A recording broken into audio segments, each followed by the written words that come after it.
Hi, everybody. My name's Lou Adler. Thank you for that nice introduction. He didn't say exactly what I told him, but he got close. What I want to do before we begin, because literally when Jonathan told me I was coming to Milwaukee, I said, "Where's Milwaukee?" Pretty much said that. I know the last time I was here, I won't tell you about that, and James Schreier told me not to say that story, so I won't. But I would like to get some idea of some hiring challenges you folks are facing. So I've asked Laura to go around the room. Let's start on this side. I will then shift over to this side, but over here, I want to hear some of the biggest hiring challenges we're facing in this area are, and just kind of give me who you are, the company, and a quick take. These are like 20, 30-second things. We don't have that much time, but I want to do here half a dozen or so. Big hiring challenge we're facing in Milwaukee. Hi, I'm with Laughlin Constable. I work with the development team. In Milwaukee, we have a shortage of competent developers. So we're hiring .NET and Java developers, and we just can't find anybody out there that wants a job. Okay, so anybody other have a challenge in hiring competent anybody? Just want to get a sense of, so competent developers is one thing. So keep on going. There's just say it. I need to get a half a dozen here. Biggest hiring challenge I'm facing is? I'm Megan White from Harley-Davidson Motor Company, and one of our biggest challenges is finding electrical engineers. Okay, so competent electrical engineers or just electrical engineers? So she's interested in competent, you just want electrical engineers. Okay, so I just want to get the spreads here. And let me also say the humor gets no better than that. But having dealt with Jonathan's team yesterday, that's probably good enough for Milwaukee. I get kicked out of a lot of cities, I just want you to know that. And there's a reason for it, and it's justified. A couple more hiring challenges, though. I'm Ellen Luby with A.O. Smith, and I think our biggest hiring challenge is disengaged or disinterested hiring managers who don't want to spend time helping us find something. Okay, so how many of you have a problem with hiring managers not fully engaged? Okay, I want to hear a couple more. So I'll just say this. I've been asking this question for 30 years. They're the same as I heard 30 years ago. I want to hear some new ones. Go, new hiring challenge. Or I'll take an old one, too. Current hiring challenge. I don't know if I have a new one for you, but I'm Rick Fox with Natural Resource Technology. We're environmental consultants, and we have trouble finding senior seller doers. Senior seller doers? Yep. Yeah, I've heard that. That's people who actually get stuff done and sell. Are they sales reps, or are they just influencers? Both. Okay, got it. So hiring people who actually get results. Is that a challenge with anybody here? No, but everyone has that? Now, come on, this is the warm-up act. I mean, so I'm trying to get the team going here. Now I could see why you had so many people here, Jonathan. You guys have to think about that one. You'll get there when I leave. I need a couple more. Okay. I'm Kristen with Illingworth Kilgus Mechanical, and I'm trying to find talent with a unique skill set, which everybody in the country is looking for. So Milwaukee is competing against New York and San Diego, and okay, how to get those folks to come. The people you're looking for, and I didn't hear your exact position, but the people you're hearing, this is not as competitive an area as some other cities in the country, right? In fact, those other cities in the country say the same thing. Because everybody in New York, I was just in New York, their problem is there's too much competition. So it's the same thing, it's just everybody wants the same people. Let me kind of stop there, unless somebody you got one more, let's take one more, Laura, you got one there? Yeah. I think we got to go to this room, but let's take one here and then run over here and we'll get one on this side. I'm Angie Caston from Palermo's Pizza, and a challenge that we have is finding the right culture fit. Okay, cultural fit. How many of you have that issue with cultural fit? Now let's kind of stop there, Laura. I don't want to put you through the triathlon here. I'll just start throwing it. Literally, I've heard these exact same responses. I started out as a recruiter in 1980. I actually worked for a living prior to that. That was actually the best line so far, but it's okay. I guess you guys don't want to hurt any recruiters' feelings, right, today? This is the same problem in 1980, same problem in 1990. And what was real interesting, in 1997, and some of you were still around then, some of you might have been in elementary school, but you were still around, the cover story of Time magazine, and it was, Monster was just coming out, Career Builder was coming out, and the cover story said, I think it was April 1997, the war for talent has been won. We finally, with the emergence of job boards, everybody will be able to hire top talent. How'd that turn out? Then applicant tracking systems came into being. The war for talent is now going to be easy. We can easily mix and match people with jobs, and everyone will have great careers. How'd that turn out? Then we got LinkedIn, and that kind of worked for a while, but didn't work, and we have all these tools. We've been promised the war for talent would finally be won. How many of you would say the war for talent has been won? Not many. How many of you would say out loud, has not been won? That wasn't loud. That was, how many would you say out loud, it has not been? Just say anything. Yes, no, I don't care. This, again, is the warm-up part. So this is the exact same challenge.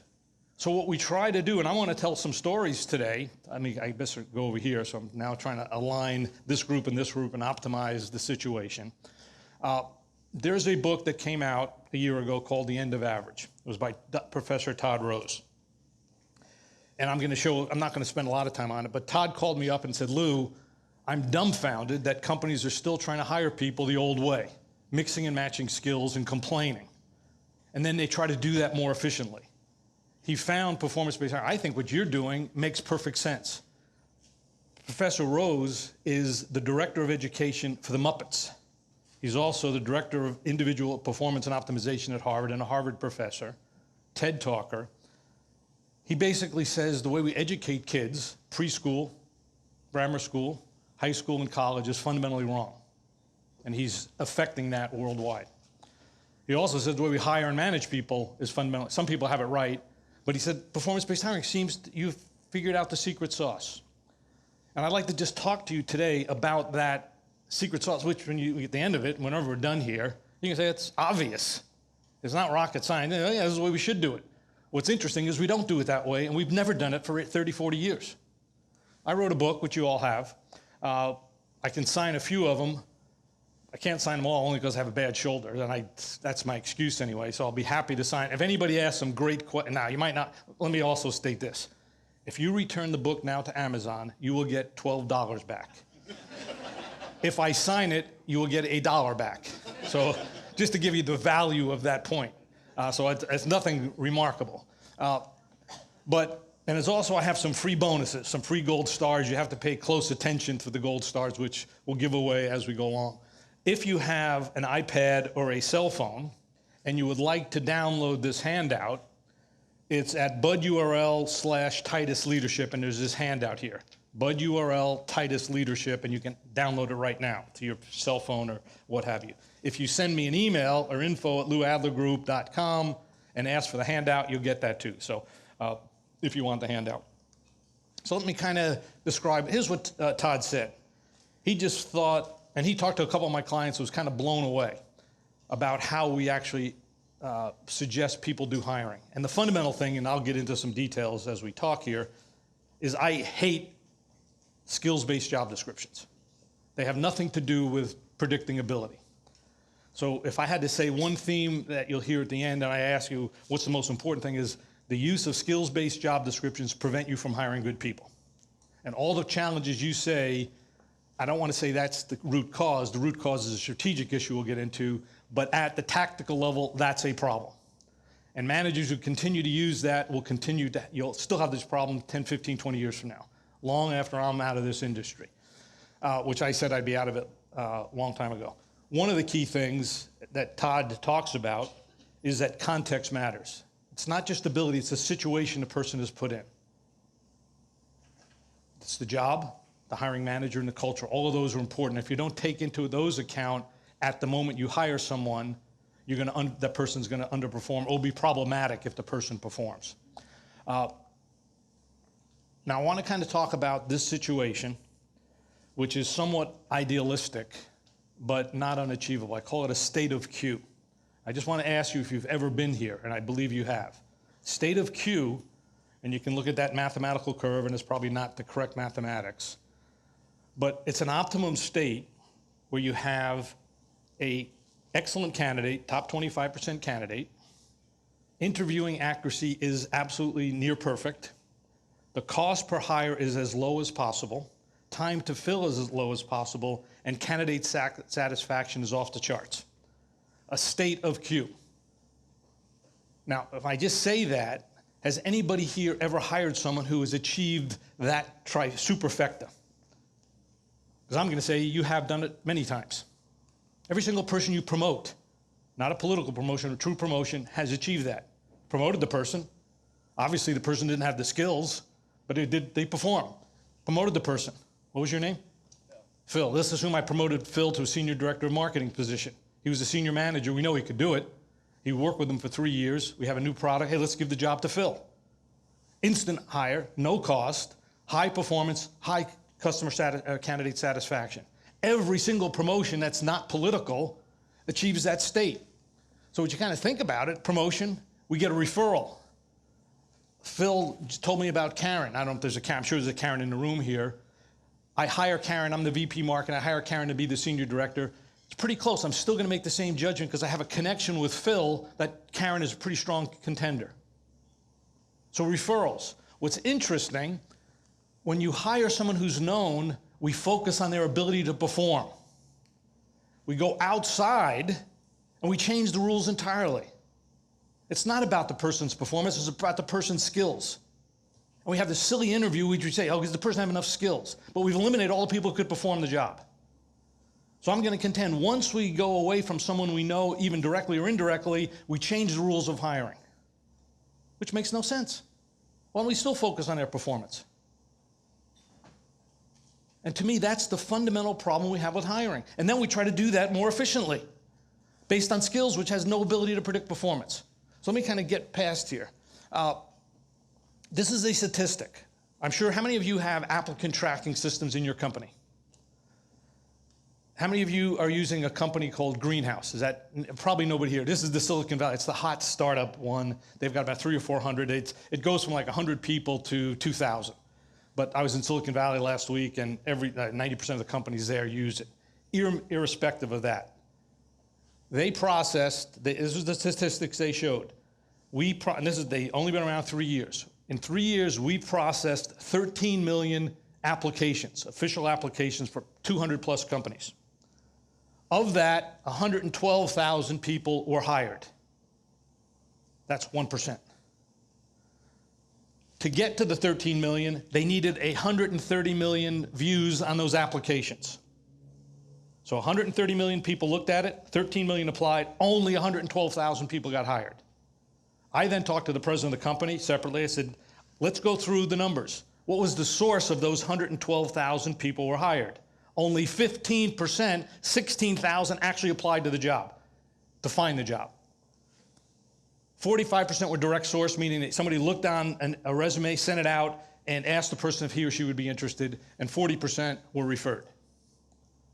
So 15% of 13 million people got 112,000, or 15% of 112,000 got those jobs. It took 13 million people to place 16,000 hires. What a waste of time. And we've been doing that since the job boards came out. It was easier when, some of you probably remember classified ads in a newspaper. It was more efficient then. And I'm going to say we actually hired better people then, because you only had 2 inches or 4 inches or a display ad to write everything about the job, not this laundry list of all these things you need to have. And I'm going to contend the internet actually made things worse, didn't make it better.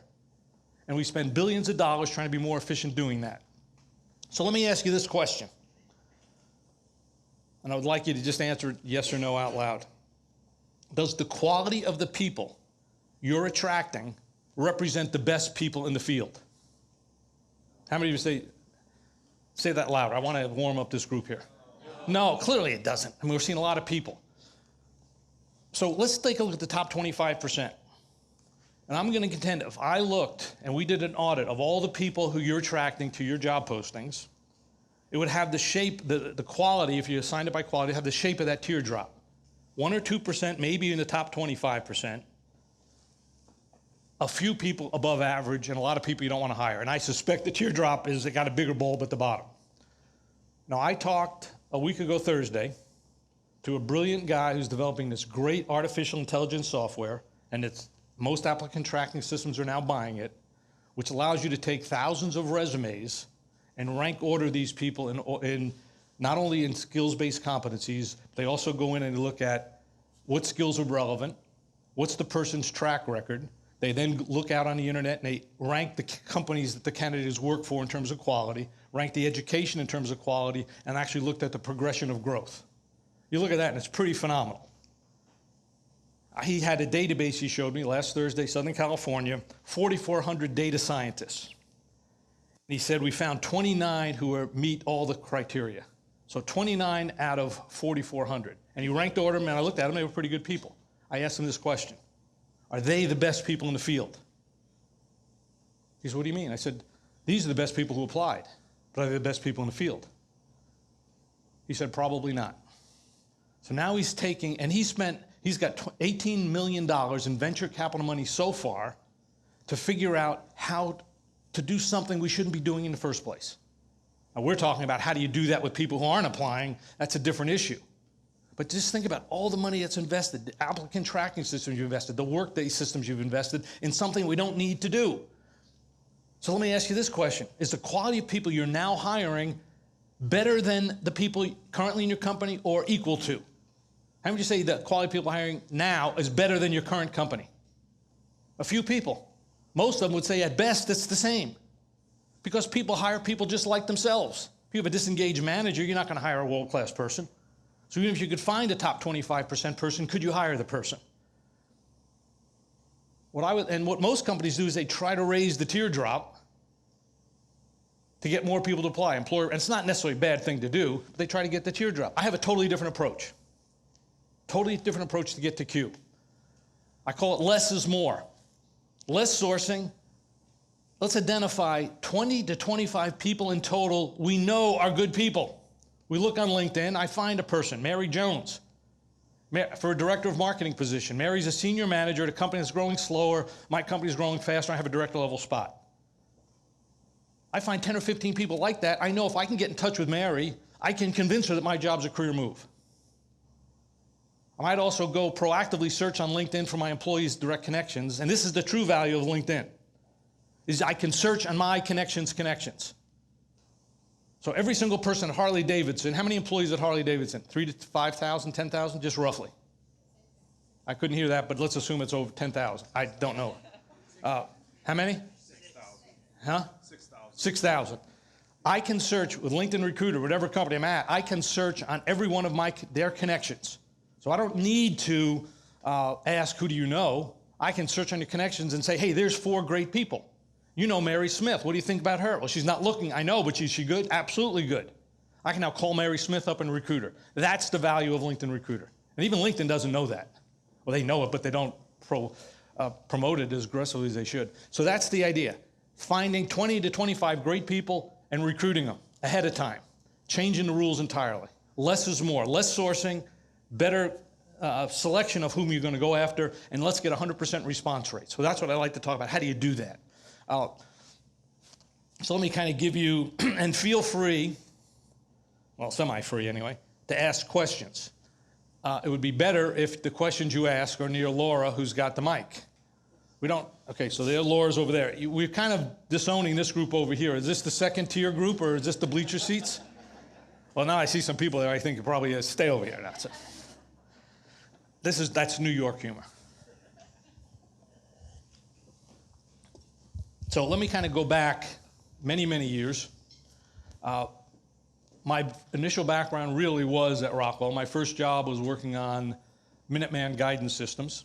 I then got into manufacturing, then I got into finance and cost controls. I was in Southern California, then I got transferred to Rockwell Automotive in Troy, Michigan. Then I went back and worked in the automotive industry. I was running a small manufacturing company, hated my boss, which I think most people would say is the #1 reason for quitting. I was using recruiters, and I decided just to become a recruiter. Stupid decision. I was 31 or 32 years old. At the time, even at the time it seemed stupid, but neither here nor there, I did it. But I quickly realized that recruiting actually is a business process, just like making parts. As long as you have feedback process control systems, you're tracking every part of it, you could actually figure it out. There's a lot of slop in the system. And I never used a skills-based job description. I just walked through the manufacturing facility, figure out what the person needed to do to fix the problem. That became a book called Hire With Your Head.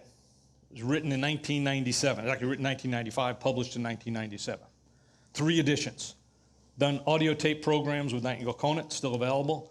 Just done a program with Linda, which is available at lynda.com, which is LinkedIn's learning platform. Wrote another book which you have copies of, Essential Guide for Hiring and Getting Hired.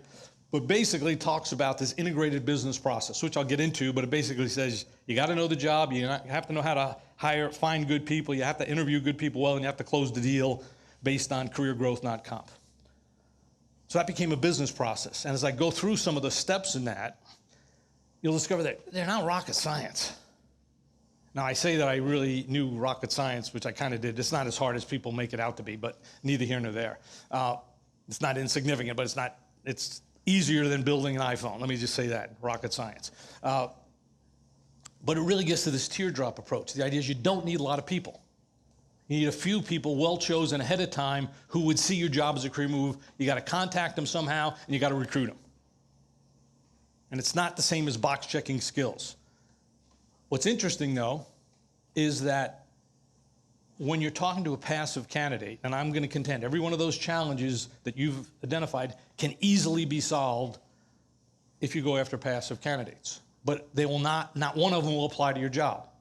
But if you engage in a conversation with them, and it's going to take hours for a top person to find out if this job is a career move or not, but what you're going to do is you're going to spend more time with fewer people. So your end result will take just as long. You just won't waste your time talking to people you're not going to hire. You're going to attract people who, why waste your time weeding out the weak? Why don't we just spend less time attracting the best and spend more time? That's the concept. So let me get into this strategy situation, because this is the stage. If you buy into this, what I'm about to say, you should stay for the next hour or so. If you don't buy into this, we'll give everyone 2 minutes to walk out. So because then if you don't buy into this part, you won't buy into the rest of it, so it won't matter. But when you think about the hiring, first off, let me ask you this question. For those jobs you're having difficulty to fill, is there a surplus of great talent, meaning there's plenty of good people, or is there a scarcity of great talent? So how many of you say, for the people you're hiring, trying to hire the most important business, is there a scarcity? How many would say surplus? Probably, it's always a scarcity. So let's just kind of think about the scarcity process, because it's different. When you think about hiring, there's 4 big categories of decisions that take place, only 4. One of them is what a person has on his or her resume in terms of skills and experiences. Another one, and what we do is we also write job descriptions out. We must have this. So job descriptions list basically a list of requirements of what a person needs to have. A candidate's LinkedIn profile or resume lists a sequence of stuff, but dominated by what a person has in terms of skills and experience, and a lot of matching takes place there, which is the big problem, which we'll go into in a minute. We then have the next bucket is when you actually make contact with that person, and a negotiation takes place with the recruiter, checking to make sure that what the candidate has said he or she has on a resume actually maps to what they want, and they do the box checking. The candidate, if they're not desperate, will start asking questions about, what do I get? Do I get, this is what they get on the day they start. They get a job, they get a title, they get a location, they get a compensation package, and they work with a company. It's what they get. And the recruiter and the candidate alike negotiate the opportunity to even have a discussion based on those 2 things, which do not predict success. They actually negotiate the terms of an offer before anybody knows what the job is, if the person's any good. So we just automatically stop the communication at that moment. And these are the passive candidates. If you ask a passive candidate or any top-tier person, active or passive, after 2 to 3 or 4 weeks where they've met the interview, they've met the hiring manager, they've been on the interviewing team, they understand the company, they've done their research, you've done your reference checks, you've done the medical check, you've done the interviewing, and you ask the person, why did you take our offer amongst competing offers? They'll always say, the career growth opportunity, the team I'm going to work with, the challenges offered, the hiring manager team I'm going to work with, and the comp and package is there, but when they take the offer, the comp is a negotiable item. When you first talk to them on the phone, the compensation is a filter to have a conversation, which makes no sense whatsoever. We stop the conversation based on stuff that doesn't predict performance. We negotiate the terms of an offer when nothing is known about what that offer could be. And we eliminate the opportunity to both talk to that person, qualify that person, and get referrals from that person. That is the fundamental challenge. You ask a person why they took the job, it's what they can do and what they could become. And every single applicant tracking system you have, I don't care what one you have, even Greenhouse, which I think is remarkable, is based on a surplus of talent strategy, weeding out the weak. They should be built on a scarcity strategy to attract few people, attract the best. Now, there's a dance required. The idea is that if a person can do the work, which means you have to define the work, if they can do the work, they'll have exactly the skills needed. Because with Phil over here doesn't have 7 years experience, he's got 4 years experience, and we're still promoting him at the director level spot. He can do the work, he has obviously enough skills. But if we hire him from the outside, he would have to have 7 years experience. Makes no sense. We're filtering on stuff that doesn't predict performance. So we do have to make a judgment. Now, let me also say this. If Phil was from the outside and was a director of product marketing, he would want 20 to 30% more than what he's making today. Every passive candidate says, you can just look at the numbers, they always want 20 to 30% more and more convenient, closer to home and a better company with title. When they know the job, the company doesn't matter as much. The title is not unimportant, but not as critical if the scope and challenge is there. And the comp becomes a negotiable item within the 5 to 10% range. Before, it's 30%. But rarely do we have that conversation with those people. None of them actually apply because they're not interested. So you have a dance with the hiring manager. The managers cannot use skills-based job descriptions to define the work. So the recruiter has to convince the manager, what does this person need to do to be successful? We don't compromise on that. They can do the work, they have exactly the skills needed. The candidate focus is going to be what they can do and become, not what they get. So yesterday we talked about this technique, and I'll give it to you very quickly. When I call candidates up who are passive candidates, and I've cherry-picked whom I'm going to call, I asked them, would you be open to explore a situation if it were clearly superior to what you're doing today? We get 93% of those people saying yes. Some of them say, well, what's the money? And I say, the money really doesn't matter if it's a career move. Let's first see if it's a career move, and then let's see if the compensation will fit. Worst case, we can network. That gets the other 100%. That gets the 100%. Have a conversation about a career move. Don't sell the job. It's one thing I say, don't sell the job, sell the conversation about a potential opportunity. It's changing the rules. We're going down the funnel, different level. It's not a transaction, it's a career move. And here's the fundamental rule that I would urge you, this is the one you either buy in or don't buy into. You cannot use a talent surplus hiring process when a talent surplus doesn't exist. That's a strategic concept. And any process you have that assumes there's a surplus of talent will ultimately result in failure.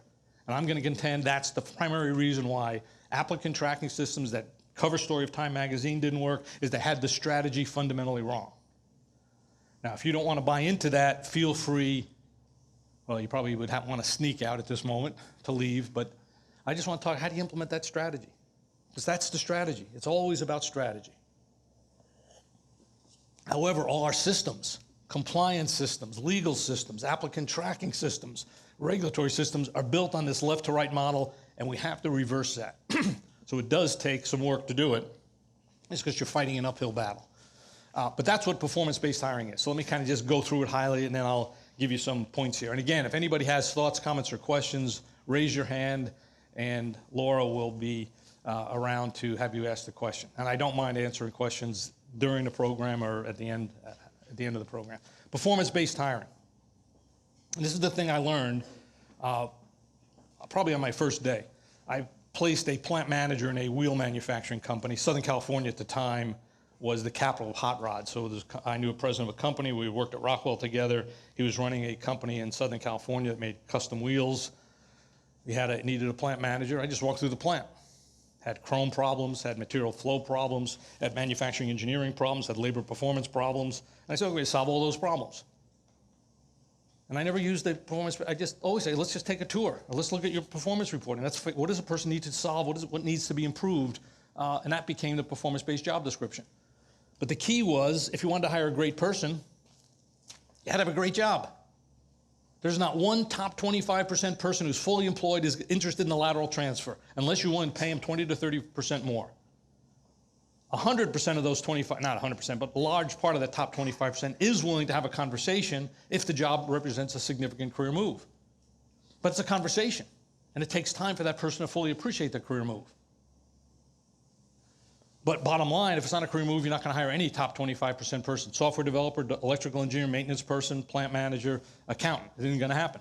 Number two, so when I go in to take a search assignment, and I'll kind of give you a quickie on how to do this in a moment, I just ask the hiring manager, hey, let's put the job description, the traditional job description in the parking lot. What does the person need to do to be successful? And it's always 5 or 6 performance objectives.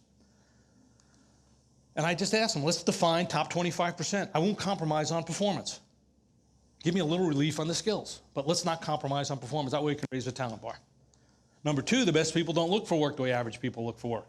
Average people look for work, apply to jobs. They never get them. And the good ones that actually apply get peeled off almost within moments. So if you're trying to get good people, you better make sure your ad is visible, compelling, and you're willing to jump on a person within hours after they've applied to your job. That, at least you'll get the best people who apply. If a person's been applying for months, obviously not the best person. So I tend to reach out through referrals and networking to get people. We have the 2-question performance-based interview.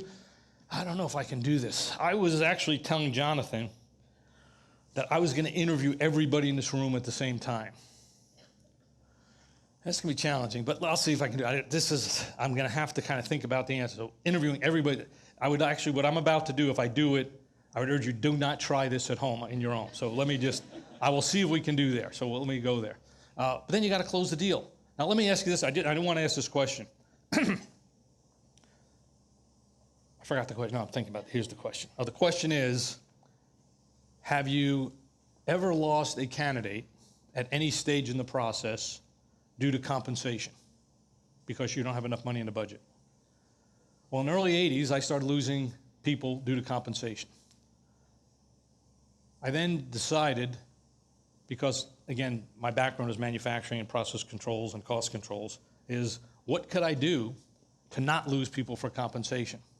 And the only thing you had to do is offer the person a career opportunity.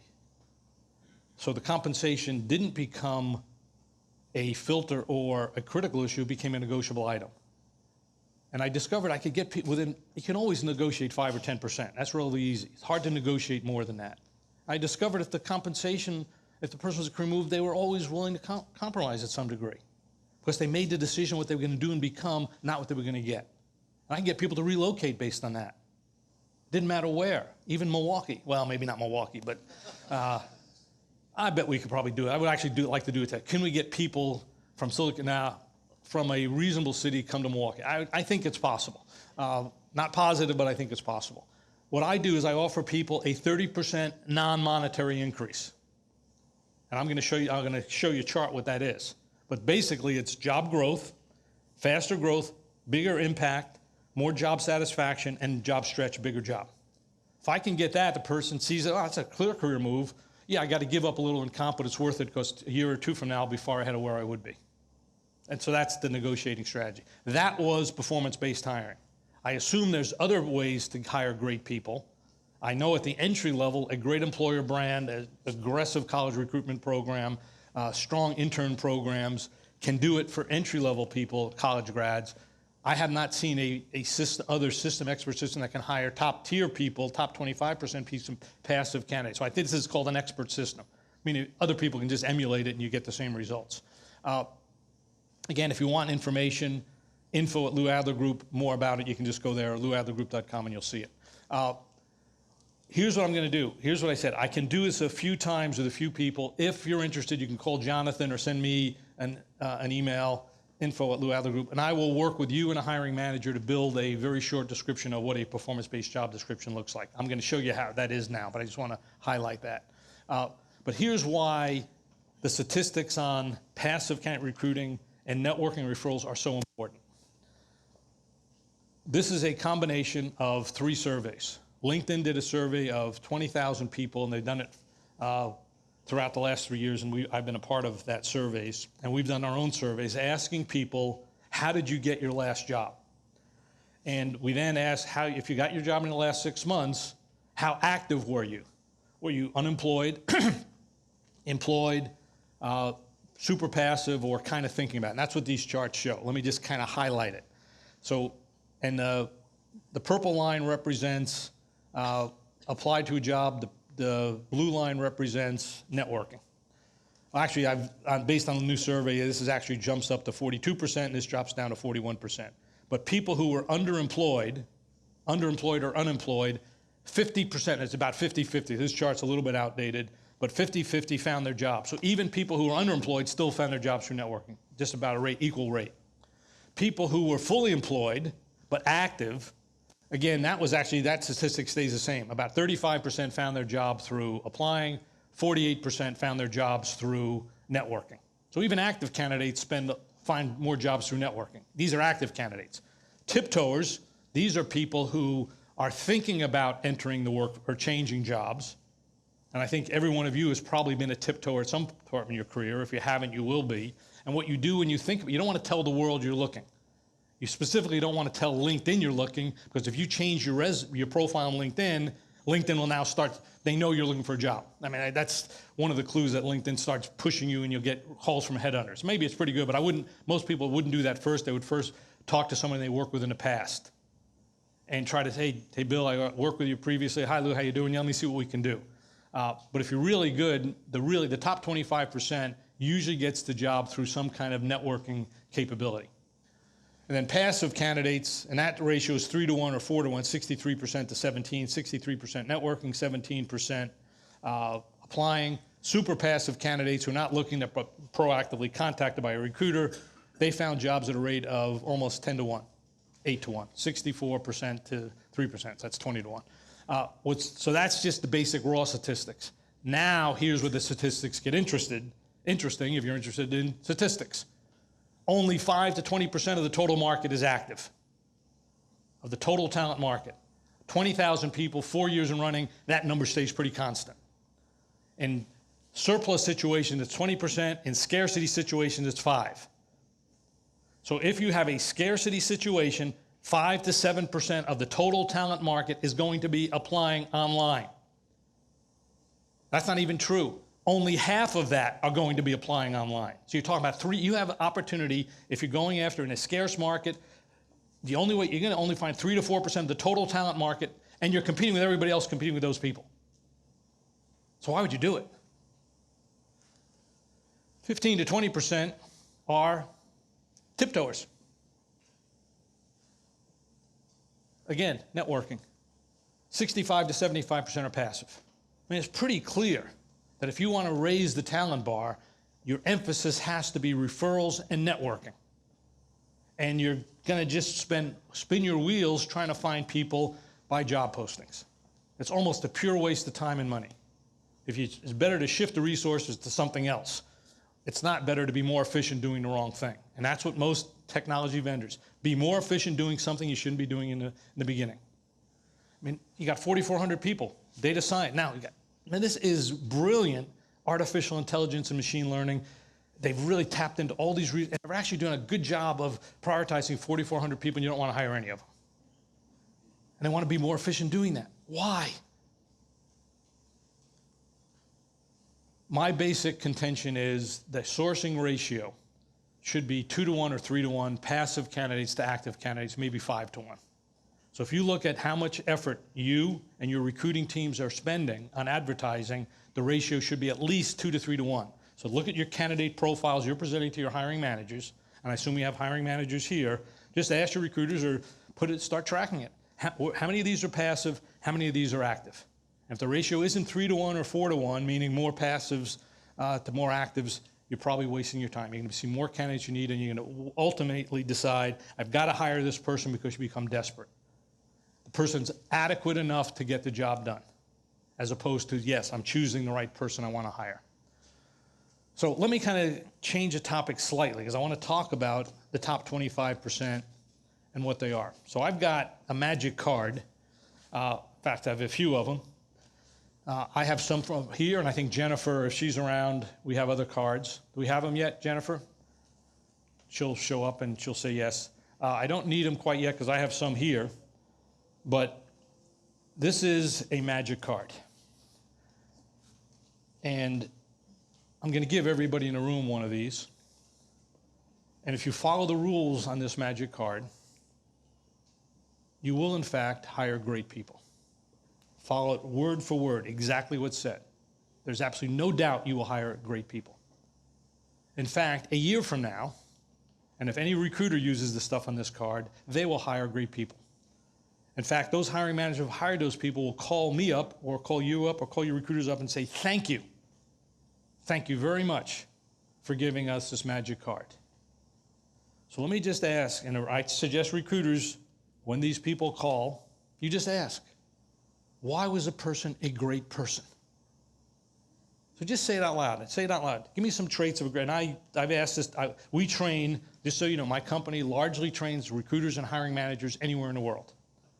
Doesn't matter what industry, it doesn't matter what company, it doesn't matter where you are. We're now translating our training into Japanese. Give them the same magic card, although in Japan, this little magic card is this big. Actually, I don't know that, but it sounded like, I'll check that out. Maybe it's this big, I don't know. It just seems like it would have to be bigger. But what are the best people? Think about the best people you've hired. So you've hired them, they've been on job for at least a year. And the person is absolutely a great person. What are some attributes that you know this person's great? Let me just hear it out loud. They do far more than expected. Exceed expectations. Keep on going. Do far more. Which means you have to define expectations ahead of time. Keep on going. Eager to learn. Keep on going. Say that again? Team player. Team player. Works well with others. Integrity. Integrity. High, and he gets it done. Keep on going. They understand how their job contributes. Say that again? They understand how what they're doing contributes to this. Okay, can see the bigger picture. Keep on going. I'm sure that's important. I couldn't hear it though. They understand it. Well, they don't understand it. They fit the culture. I mean, they might understand it or not, but they fit the culture. There could be an idiot and understand it. Well, I can't live with your culture, but so I'm just trying to be reasonable. So let me kind of tell you, I've asked this, and this is pretty much a survey. You can agree or add different ones. The most important one is they exceed expectations constantly. Number one, I've just promoted, it was Phil, right, into this director of marketing job. The reason he got it is everything we asked him to do, he's accomplished. Number two, they work well with others. They coach, they manage, they mentor, they develop other people. Peers even develop their peers. That's a true sign of a potential manager. He or she will proactively go out and help their peers become better. Clear predictor of management success if a person's not a manager.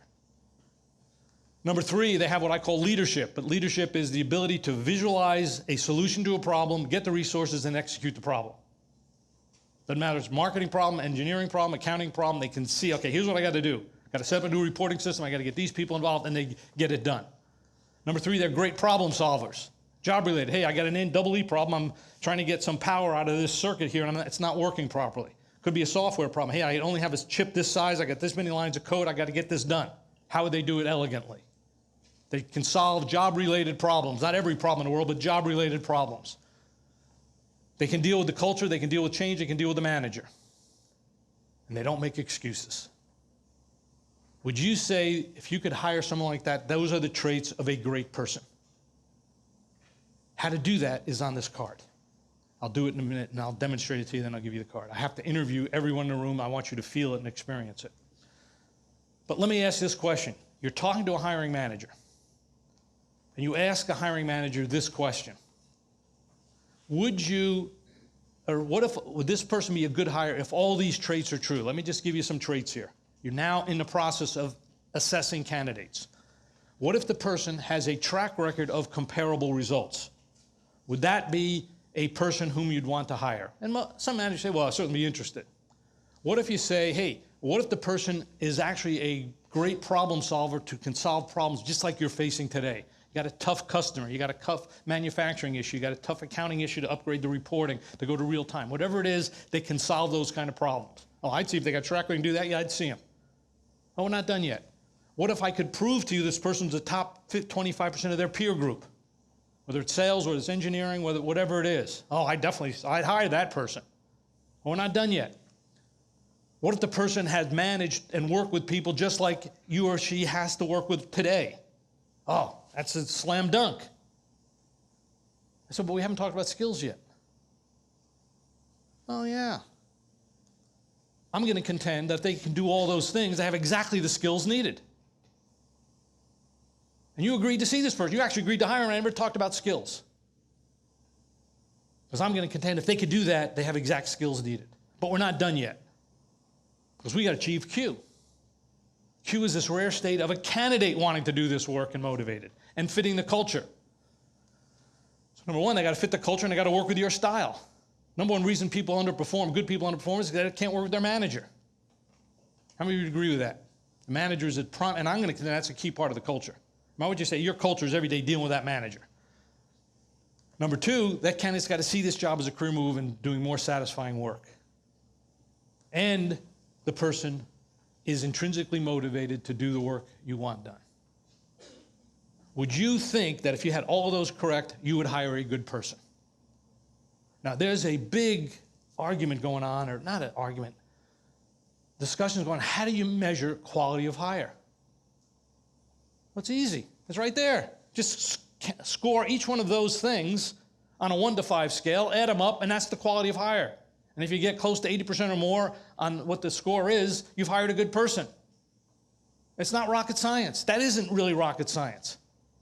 But using skills and experience and some statistics that correlate at 67% is fundamentally flawed logic. If the person can do the work in our environment with our people and is motivated to do it, you will hire a good person. Now, if you change the work from what you defined that he or she was supposed to do, yeah, you might have a problem there. But at least you can say that's the reason we have a fall off. We changed the work. We didn't understand the manager-subordinate relationship. So this is where we're going. This is our performance qualified quality of hire job fit index. Let me show you how we get there. It starts by knowing the job. So I was actually going to pull this chair out. Sometimes I say things that are so odd I have to sit down. So I think I'm about to say that. So let me just get ready for it. I also want to have some entertainment value in what would appear to be, in most cases, a boring conversation. In 1997, as I said, I wrote a book called Hire with Your Head. Somebody had one yesterday, which I did sign. That was the original book. 3 editions. In 1999, a book came out by Marcus Buckingham, which he's now got his own company, but he was with Gallup, which is called the Q, and he really talked about what the world's greatest managers do differently. It was the origination of the Q12. And I know a lot of you, how many of you are familiar with the Q12, Gallup's Q12? I know Jonathan went through the whole course with that just the other day too. I wrote another book, which is the one you have, a couple years ago. What turns out, they're very interesting. Mine is not based on lots of science, but after you make hundreds, and your firm makes hundreds and hundreds and hundreds of placements, you can understand what drives human performance, particularly if you can track people. Which was interesting, the information correlated very closely with what I discovered just by doing it by trial and error hundreds and hundreds of times.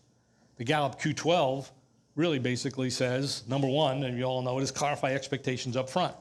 It's a key driver of human performance and job satisfaction. Give people the tools, give people motivating work they want to do, and give them supportive managers, which is everything we just talked about. Define the work ahead of time. Skills, if you use skills, it's problematic. If you define the work and find people who are motivated to do that work, you actually have a good chance of hiring people. I mean, that's not a rocket science concept, and yet somehow that is totally ignored. How many of you are familiar with Google's Project Oxygen? I mean, actually, I cannot find the raw data. All I can do is find some summaries in the New York Times on it. But basically, over 12 years of performance reviews, quarterly performance reviews, they found exactly the same thing, what it takes to be a great manager. Todd Rose's work, and it's described in The End of Average, pretty much confirms the same thing, what drives human performance. So this has been known for a lot of years. What's surprising is HR doesn't want to buy into it. They hire people and then they change rules. I said, why don't we just hire people the way we promote people? I'll say that again. Why don't we hire people the way we promote people? Why change the rules? When we promote people internally, we actually get it pretty right most of the time. When we hire people, we don't do it that way. We change the rules. Let's hire people based on skills. And we filter out all the people who actually could be good. And we complain about it. And we try to be more efficient doing something we shouldn't be doing to begin with. And I've been saying the same thing since 1990. And I was at a big HR conference 3 years ago. And someone asked me, what do you see as the future of hiring? And maybe I'm a cynic. I said, it's not going to change. Hasn't changed 25 years. Why is it going to change now? We're doing the wrong things. Because I talked to vendors, technology vendors, he wanted to show me all this great stuff. This guy that I met last Thursday, Lou, I want you to see our great tool. And it was brilliant, this software. artificial is brilliant, but focusing on people they shouldn't be hiring to begin with. So I am a cynic. It has not changed. What I'm saying here, has anything I've said here seemed illogical yet? Well, it's going to get more logical. Let me just define this. A skills-based job description listing skills, duties, responsibilities. Let's forget the responsibilities. A job description, I think 95% of your job description, it's not 100%. Start off with some generic boilerplate of BS or something. Says skills, experience, competencies, and educational background. That's not a job description. That is a person description. You don't have job descriptions, you have person descriptions. And you hope the person will do the job. I said, why do that? Why don't we just write job descriptions down? When I ask, so that's, you never get to Q that way, it's problematic. That a person has exactly the skills you want, which you know you've guessed at, and some people only need 3 years experience to get 10 years of work done. Some people need 15 years of work experience to get 10 years of work done. So skills have nothing to do with it. It's the work the person's doing with their skills that matters. So I ask people, let's put the job description in the parking lot. What does a person need to do to be in the top 25%? And I've done this since I've been done it since 1980. We did it with 100,000 camp counselors for the YMCA. We did it if you're familiar with In-N-Out Burger, we did it when they're opening up restaurants. We did it for Chuck E. Cheese. We've done it for engineers, manufacturing people, software people. Doesn't matter what job it is. Every single job in the world can be defined by 6 or 8 performance objectives that all begin with an action verb. Grow, build, change, upgrade. With some kind of task and some kind of measurable result. Grow sales, build a team, evaluate the process. And I tell hiring managers, I will not compromise on that. And I guarantee if they can do that work, they have exactly the skills needed. Exactly. Some need more, some need less. And I remember talking with one engineer, director of engineering at Broadcom, probably 8-10 years ago now. It was when the first iPhone came out. That's why I remember it. They wouldn't tell me it was Apple, but I kind of knew that Apple was coming up with a phone, and they were building a chip. And they needed someone with 10 years to really build this remarkable code on this little chip that was going to be in the phone. I said, must have 10 years experience. I had the job posting. I said, what if I found a 5-year person brilliant engineer who could design that same circuit design and do it in 5 years? Would you see the person? And we proved that they could design because we've seen some of this other person's design work. He said, absolutely, can I see him this afternoon? I said, you'll never see him. It says, must have 10 years experience. And even that person at 5 years, he would never, you have to reach out and find someone who can do that and then nurture that person to bring him in. The doing determines success. The having is problematic. Let me ask you this. Have you ever met someone who has all the skills who's not a top performer? That was a question. Have you ever met someone who has all the skills who's not a top performer? Have you ever met someone who's a top performer who doesn't have all the skills? Every single person you promote. I mean, it's so logical, but we don't. Oh no, we want more skills. So when you want a stronger person, in fact, this engineer, he said, well, we've had it 6 to 7 years, but we couldn't find anybody, so we made it 10 to 12 years. I mean, that doesn't make sense either. They couldn't find a circuit engineer, so they added more skills to it. Why would people, you guys are doing it. I mean, I know you laugh, but you're doing it. Then I asked the manager, why would a top person who's already got a great job want your job? And forget the money. Why would a great person want your job? What's the employee value proposition? So if you know what the employee value proposition is and what the job is, you can write great advertising and attract great people and assess great. You can achieve Q with that. You can never achieve Q. That's not, won't be never. It's problematic if you achieve the state of Q using a skills-based job description because you've narrowed the field to only people who are top performers, willing to take lateral transfers and take jobs that they don't know what the jobs are all about. You're not going to find a lot of great people that way. So this is my 30% solution. I say what we're going to do is we're going to conduct an interview to find out where the person is today and where he or she is going today. And our interview is also going to determine if this person, our job offers this person a 30% non-monetary increase. So let's assume I call you up and I say, would you be open to explore a situation if it were clearly superior to what you're doing today? And you agree to a conversation. Right away, I know you're interested. But you're not easy, so you say, well, what's the comp? And I say, well, it doesn't really matter what we pay you. Let's first see if it's a career move, and then we'll figure out if the pay can work. Worst case, we can network. And that gets just about everybody. But some of you are still resistant. You say, well, what you define as a career move? And I actually tell people, for this job to be a career move, I have to give you a 30% increase. And I got your attention. I said, but it's not money. It's got to be job stretch, meaning a bigger job. That could be 5 or 10% bigger, more people, bigger budget. Could be job growth, meaning we're growing faster. You're growing whatever 5 or 10%. We're going to 15 to 20. So you're going to learn faster and make a bigger. And it could be job impact, meaning the significance of that job and the company's success is more important. And as important, if not to those, but it could be 5 or 10, the mix of work you're doing is going to be more satisfying to you, intrinsically motivating. Obviously, we can't figure that out in 10 or 15 minutes. What I'd like to do is have a conversation to see if it's even possible to have another conversation. 100% of people say yes to that. Why wouldn't they? Why wouldn't they have a conversation about that? There's no pressure to it. Let's just have a conversation. If it doesn't work out, we'll just connect. It's not driving people to the apply button, which most people try to do. I hate the apply button. It should be this big. In fact, I was at LinkedIn last year at a conference about redesigning their product, and somebody said this graphic designer had this beautiful little apply button. And it said, what do you think of this? And it was a graphical. I mean, it's the same thing. He went through the application. I said, it's not big enough. So what do you mean it's not big enough? Yeah, the apply button should be, let's have a conversation first. Let's see if it's a career move second. If it's a career move, let's get the hiring manager here. If you met the company, you met the people, now you can apply. He said, oh, we can't do that. What do you think of this apply button? But nonetheless, and they came with you look in their apply, it's a beautiful apply button. But it doesn't mean anything. It's just a graphically beautiful apply button. This is what it should be. We're going for a 30% solution. So you cannot read this, but I went on LinkedIn. This was a real job posting on LinkedIn. Might have been Indeed, but I think it was LinkedIn. I went to the company site, and it's a systems engineer. This is 150 to 175K telecommunications systems engineer. And I'm going to try to read this as if I can, if anybody else wants to get up there, but I think I can read it. It says, and this is one point type, but strong organizational and time management skills. How many of your jobs need strong organizational and time management skills? Must be customer focused. How many of your jobs need customer focus? How many of you have excellent oral and written communication skills? How many of your jobs need that?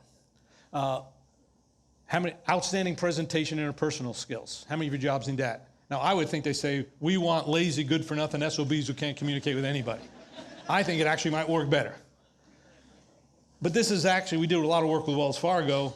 They had the exact same 5 things on the top. Every job has. So why do you put it? What's the point of that? Oh, I'm a lazy good-for-nothing, I can't apply. Nobody reads that, so why do you put it here? Then they have, here's a list of stuff. Direct and fluent experience, two of the 3 below items. TCIP and all the technical stuff, knowledge of CDMA, travel. Typical travel would be 25 to 50% with a month, but maybe more or less home office based. What's the point of that? But that is a job posting for 150 to 175K base job. Good job, but nobody's going to apply. And it's not a job description. It's a person description. There's not one thing about what this person needs to do. Emphasizes what they have, doesn't even describe what they get. So that's the first filter they want to do to hire great people. They got to have all these must-haves. Number one, even if they were great people, it's demeaning. And it's also useless. It doesn't mean anything. So I called the hiring manager up. I said, what do you really want this person to do? Change the subject. After a half hour, this is what he told me. I said, what does the person do? This is the senior level technical person who's going to work with our sales and marketing people going out to major corporations around the world, selling $5 million to $50 million construction projects, infrastructure projects. This person's a technical liaison. That's a pretty good job. Doesn't say that. Number 2, why do they have all these technical skills? Well, they're going to be leading the intense product descriptions. When you have a full-day presentation, there's the CIO of the company, the CFO, Chief Procurement Officer, usually the head of the facilities guys, and the technical people are all there. This person's got to be the technical guru and can field those questions real time. That's a good job. That's important. I can see definitely a critical job. Number 3, what's this thing about knowing finance and accounting and having heavy experience in finance and accounting? Oh, because they're going to be working with our contracts team to make sure that when we have design changes, this person can instantly know if we're making our price numbers. That makes good sense. That's an important job. And what about this multitasking? Has to be able to handle multiple things. What does that look like on the job? Oh, they got to handle 3 to 6 major programs at once. Within each program, there's 15 to 20 action items, and we got to balance those against our forecast for business on a quarterly revenue, so we got to prioritize everything, make sure everything moves forward. That sounds great. That's a good job. I can find someone who can do that work, who's a top 25% person. You'll never find someone with a traditional job description. That's what they look like. And I'm going to advertise that on what that importance of that job is, and the employee value proposition. Because we'll probably have someone from a smaller company working on bigger deals that would see the impact that they can make on major infrastructure projects. For the technical person, it's state-of-the-art infrastructure, internet capability. So there's a lot of things you can do to sell this job as a great career move. There's not one thing on the job description that says that. What do your job descriptions look like? The one on the left or the one on the right? That was rhetorical. You know what they look like. I've looked at them. Very few people write. I mean, that's what, and you don't need to post everything in a job description. Not one single law says you have to post everything. Now, a lot of people at this point in time say, well, we have to deal with HR compliance and legal laws. And I said, I know you do. Well, I talked to the number one. How many of you guys have talked to the number one labor attorney in the world at Littler Minnesota named David Goldstein? If you look on page 196 in the book, there's a white paper by David Goldstein. Could be 192, but in the book it has a white paper, at least a summary of a white paper by David Goldstein. Maybe it's 200. It's in the appendix. I'm not positive. This is actually the Magic Act, and it's towards the appendix in the back, so it's got to be in the last 20 pages. Irrespective of that, here's what the number one labor attorney in the world says. The stuff on the right is more objective than the stuff on the left. It says objective criteria. It doesn't say has to be skills-based. He said objective, that actually predicts performance. He's dumbfounded why people put the skills. I said, what if I don't put all the skills down? Doesn't matter. What if I don't have people apply first? It doesn't matter. Apply process anything you want. But when they do apply, you got to track it. But you can have conversations with people before they apply. No law against that. You can put them in a queue, even if you don't have a job posting. So it doesn't matter how you do it. That's your design. You just have to be, once people apply, you got to be fair in tracking it. So the idea is, what I talk about here is not rocket science. It's actually more legal. Because if a person can do this work, it doesn't matter if they're black or white, green or gold, yellow or black, physically challenged or not, old or young, they deserve the job if they can do it. They can't do it, fine, they don't get the job. So now we open a pool to everybody. We don't filter them with stuff that doesn't predict performance. Now here's a job description. You can't read it, but I will read it toward you. I had a controllership position for the entertainment industry. And this is just an example of what they look like. This is a bit corny, but I had done a lot of work placing people in the entertainment industry in Southern California, working at Disney, Warner Brothers, and Sony. So a couple years ago, a woman, CFO of an entertainment company in New York, says, hey, we're looking for a controller in Southern California for a little company producing kids' cartoons. Could you help us find somebody? I only had 4 days to find candidates, and LinkedIn Recruiter, it wasn't easy, but it wasn't as difficult as you might think. And none of these people were looking. But I wanted to drive people to a job posting. Oscar-winning controller or director of accounting. Price Waterhouse partner called me and said, I love your posting. He gave me a couple of guys, but they were way over the top. If you want to accelerate your career growth, you need to stop thinking about the day one stuff and instead think year one and beyond. And I'm not going to read the whole posting, but it says, for example, take this search we're now working on. It involves a small LA Valley-based entertainment company that's asked us to find them a finance and admin exec to help them become as big as their dreams. As a result, you will too. That's the stuff that's beyond year one. If you want to get out of the numbers and make a difference, here's the big job.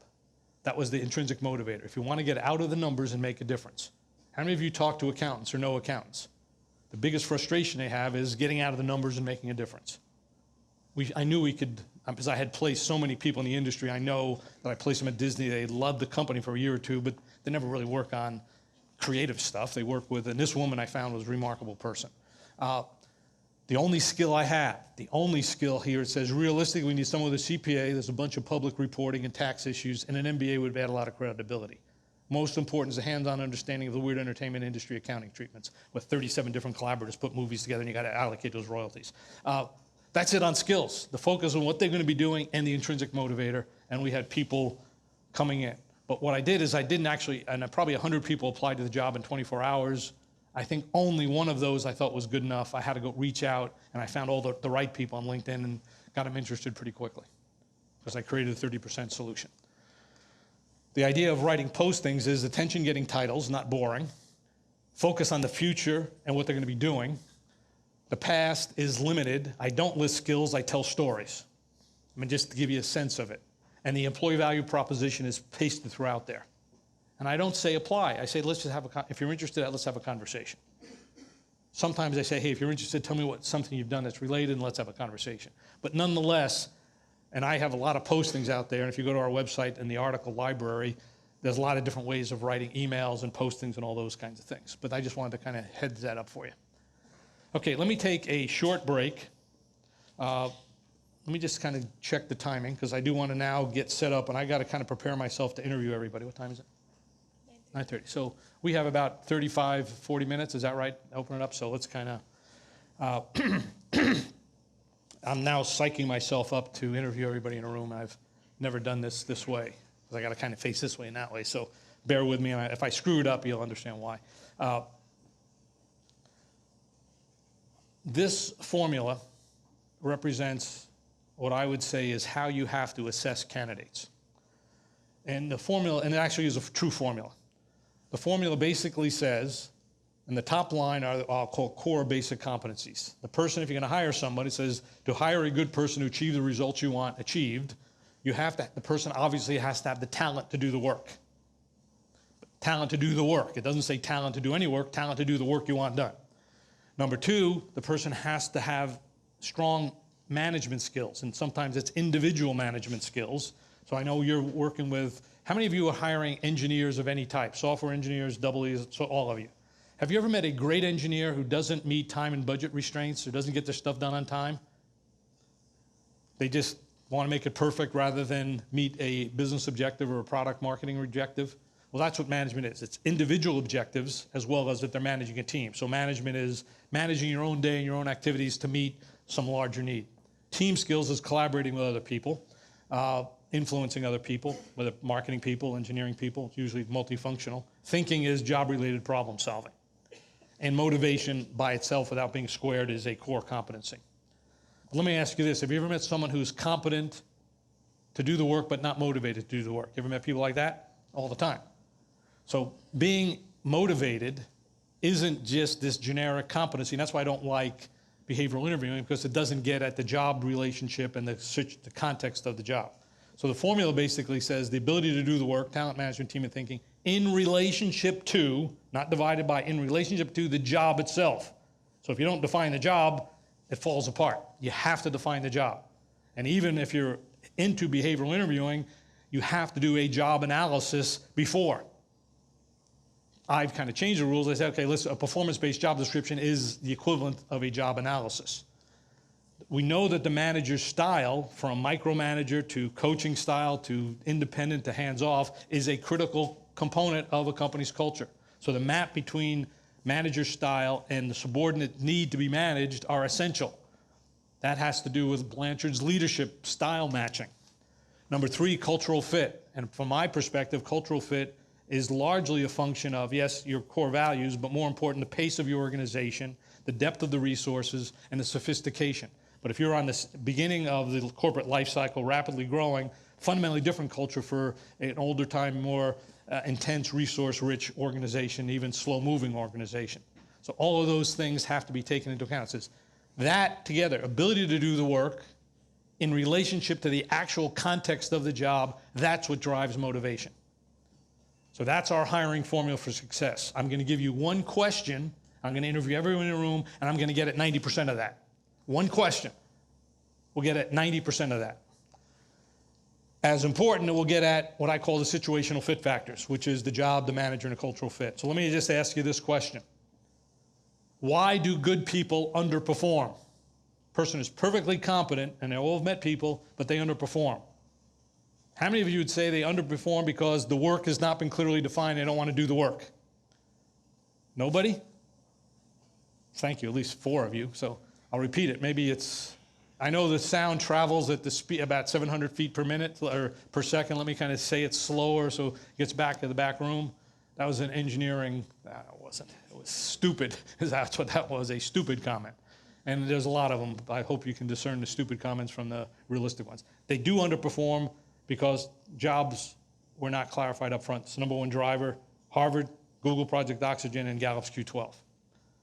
How many people underperform because they don't like the manager's style and there's a clash between the manager and the hire? How many of you think people underperform because of that? That's why I left corporate industry. I would not be here today if it wasn't for that guy.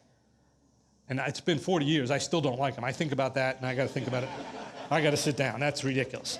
I mean, literally 40, I still think about how that guy screwed my life up. But in some way, he really didn't. But because I liked what I was doing. I ran a little company. I was young. I was on a pretty cool track, and I liked doing the work. Didn't like him. So what about they don't fit the culture in some way or another? In my mind, that they can't deal with the pace. And I know most people wouldn't say the pace of the organization, but I'd work with a lot of companies in Silicon Valley that move in lightning speed. It's different than working at a Harley-Davidson or a manufacturer. Johnson Controls, you're building stuff that takes time. Even GE has got a huge software development group in Northern California, San Ramon. But if you know the geography, that's about 30 miles east across the bay of Silicon Valley. And it's still intense, and they're still brilliant people, but it's a different environment than what you find in Silicon Valley itself with all it's like, why are they there? But they're in a geographic location, and they're building their center of excellence there. So, but it's just interesting to see geographically where they are. So that's why good people underperform. So now Jennifer, are you around? Or Jonathan, is Jennifer around? I have some instructions to do real time. Okay, not yet.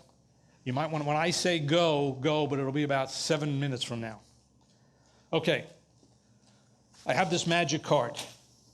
The magic, as I promised you, if you follow the rules on this magic card, you will hire great people. The first rule basically says, and it's on the card here, it's how to build, and it says it pretty quickly, but how to build a performance-based job description. It says define the top 6 performance objectives for the job, and it shows you kind of roughly how to do it. Then it says ask these 2 questions. I'm going to ask you one of those questions, which will get 80 to 90% of what we talked about in that hiring formula. I call it the most significant accomplishment question. Excuse me.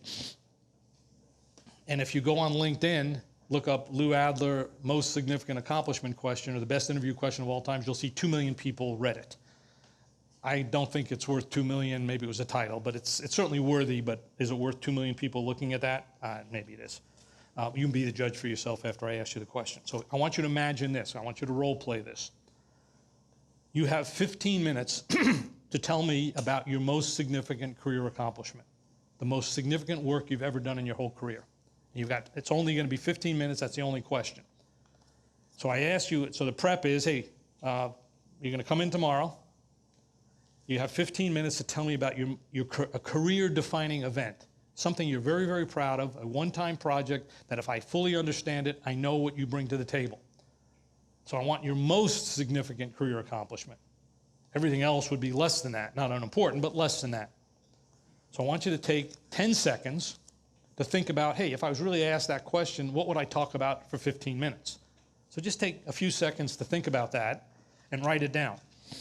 Or put it in your mind, because I'm going to ask you to put your pens down once I start asking you the question.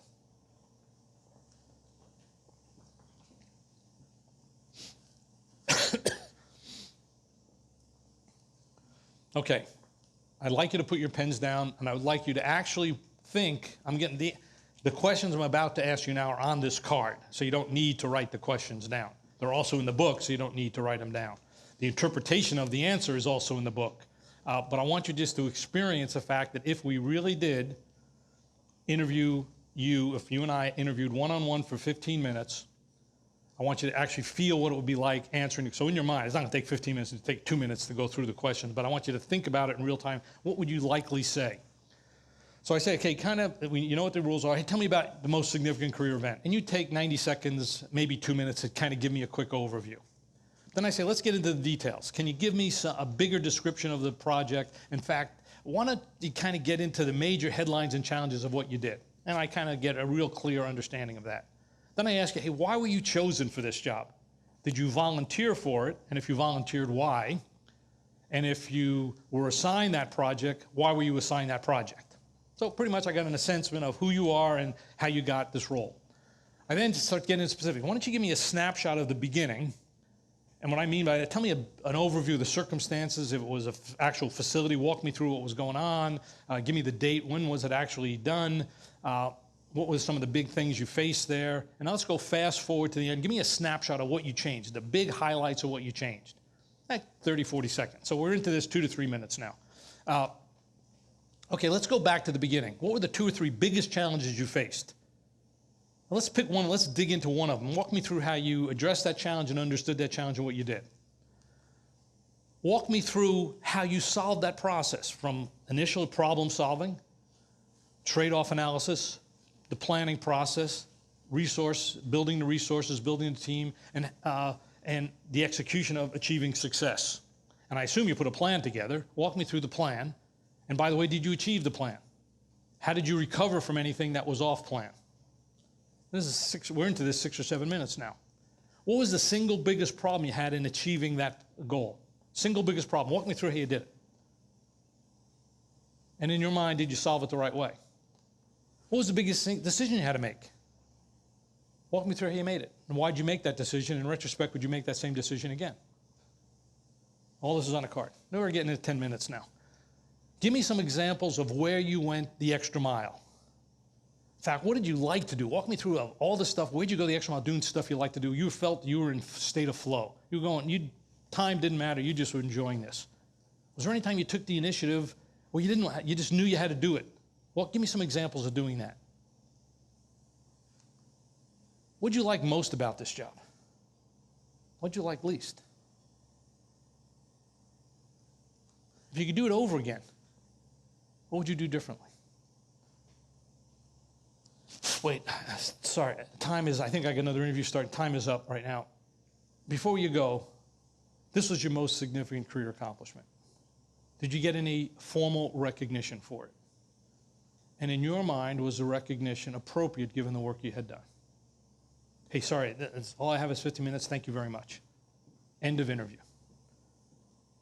Now, if I actually interviewed you, do you think I would learn something about you? How many of you think I'd learn something about you? So if I could do this, if you're in a room and I had time, or you're texting, I probably could come in, I probably should do this as a text and, with a hashtag and saying, I would have learned something, and you would say, and generally in our classes when we train managers or recruiters, they put their stuff on the board, tenacity, problem solving, team leadership skills, never give up. I mean, it's all these behavior skills and competencies. Great problem solver, solving design problems in this area. Can build a team, can coach people, can build a sales team, can handle tough customers. Whatever it is, I learn a lot about a person. And all those things that are on the board here and all the things you're thinking of are skills, behaviors, and competencies. And you notice I did not ask a skill, behavior, or competency question. I said, tell me about your most significant accomplishment. And to obviously accomplish stuff, you have to tell me what behavior, skills, and competencies you use to do it. But a behavior, skill, and a competency in and of itself, by itself, sitting out there, has no predictive value. Putting it all together and relating that to an accomplishment I need done, now I can see how the work I'm doing relates to the best work you've ever done. So very quickly I know, hey, if you've managed a team of 20 people and I got a job of 10 people, you're probably too big. But if you've managed 6 people and I've got 8 people and the environment and the circumstances and the decision-making process and the work you've achieved is comparable, I said, you're in the game. One question, and I know if you're in the game or not. Magical question. Let me finish this and I'll give you a card. Would you like one of these cards? Well, whether you have it, you're going to get one. But let's think about this. The traits clearly stand out. Behavior, skills, and competencies, they're subsets. So what I really do, this is really a behavioral interview, but I put the behaviors under the umbrella of an accomplishment rather than looking at them independently. That's really the key. Number 2, most managers are reluctant to ask these questions. Asking a most significant accomplishment question, some of you might be able to talk 15 minutes. It's rare, and you probably put the person to sleep who's interviewing you. Most people give short 30-second, 1-minute answers. It is the responsibility of the interviewer to pull this information out of the candidate. It will not naturally be given because candidates feel, I don't know if they feel, they just don't know they're supposed to be interviewed this way. But I want to measure the candidate's true performance, not their presentation skills. I don't care if someone drools. Well, maybe I care if they drool. I care if, and actually I don't mind people a little bit nervous because when I pull this information out of it, I believe it to be true. I'm actually a little bit cynical of people who are too smooth giving me this information because I think it's canned. So I purposely try to get them in a little uncomfortable situation, not to see stress. I just want to get the truth of it. I want to know, what did they actually perform? And I discovered nobody can talk to 15 minutes and lie about stuff. You cannot, because all the stuff has to tie together somehow. And if somebody could talk 15 minutes and get all this fact finding and still is all congruous, I'd say I'd probably hire the person to be my copywriter or a fiction writer. So you can't fake this. You can fake 1 or 2 minutes, but you can't fake 15 minutes. Now, I didn't actually interview you, but if you were a candidate being interviewed, would you find, and had some real accomplishments, would you find this interviewing technique positive? How many would you find it positive? Yeah, everybody would. The people who don't find it positive don't have any accomplishments. And it's almost like you just see this metamorphosis. I've seen smooth people come in and just collapse. And I've seen engineers who are kind of quiet and all of a sudden they just glow because they have a chance to talk about themselves. You got to shut those people up too. You get an engineer talking about something, boy, you can't stop them. What I'm really looking for, though, is not only assessing the candidate, but also, is this job can I get 30% from this person? If I can't offer a career move, why would the person take a lateral transfer? I don't have enough money in the budget to give this person a number. Maybe I do sometimes, but bottom line is, is this a career move for the person? But the real issue is the fact-finding capability, the fact-finding. And also, I said, let me ask you the same question, because this, I think, is what's the real value of this question. You don't just ask it once. Some of you gave an accomplishment that occurred in the last year or two. Well, then I would say, why don't you tell me about accomplishment in your prior job? Some of you gave me an accomplishment 5 or 10 years ago, so why don't you give me your most current accomplishment? Some of you had an individual accomplishment. I said, well, tell me about your biggest team accomplishment, which is the middle part. Who was on the team? Describe the team. How'd you work with the team? Some of you have team accomplishments. I said, well, tell me about an individual accomplishment. So I asked this question to get a trend line of different performance over time. And I can also see not only growth and consistency of growth and impact, I also see the changes in behaviors. And I see a lot of people become multifunctional. Engineers who start working on bigger teams, engineers who start working with just QA, then they start working with product marketing, then they start working with operations and manufacturing. And I can just see they can still be quiet engineers. But I can see that they're starting to be assigned big projects. I ask people, why were you chosen for this job?